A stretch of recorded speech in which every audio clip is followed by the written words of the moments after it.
আজকে চিকেন কষা করব। এর জন্য মাংস, চিকেন, পেঁয়াজ,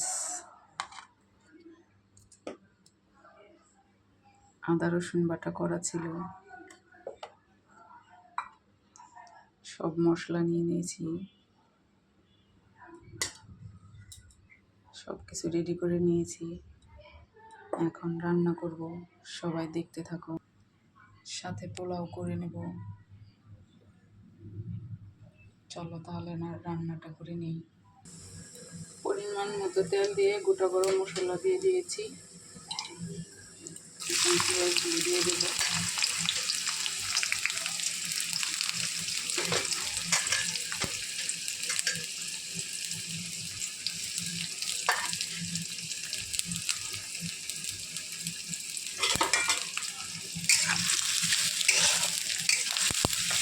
পেঁয়াজগুলোকে গোল্ডেন ফ্রাই করে নেব। পেঁয়াজ ভাজা হয়ে গেছে। এখন এর মধ্যে এক এক করে মশলা দিয়ে দেব।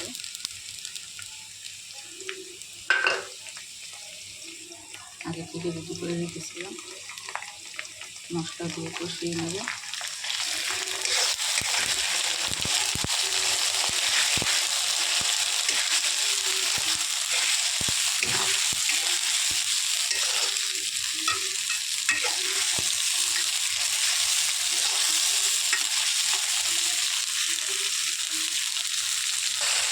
মশলাটা কষানো হয়ে গেছে, তেল ছেড়ে দিয়েছে মশলা থেকে, তার মানে ভালোভাবে কষানো হয়ে গেছে।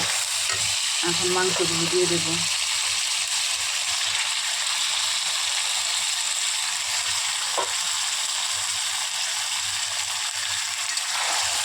মাংসগুলো ভালো করে কষিয়ে নেব। মাংসগুলো দিয়ে এটা কষিয়ে নেব ভালো করে।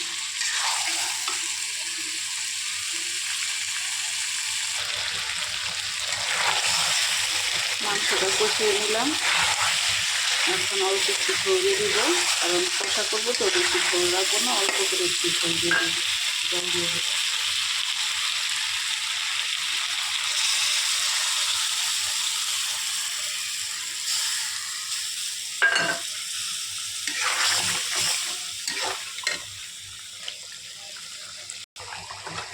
মাংস রান্না করাটা হয়ে গেল।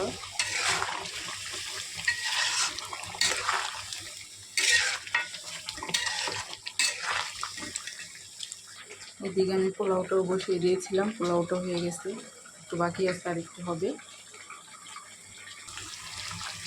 কেমন লাগলো ভিডিওটা সবাই জানাবেন, রান্নাটা কেমন হলো। সবাই একটু দেখে লাইক কমেন্ট করে অন্যকে দেখার সহযোগিতা করে দিবেন, পারলে একটু শেয়ার করে দিবেন। সবার কাছে অনুরোধ রইল যাতে আমার ভিডিওটা সবাই দেখতে পারে।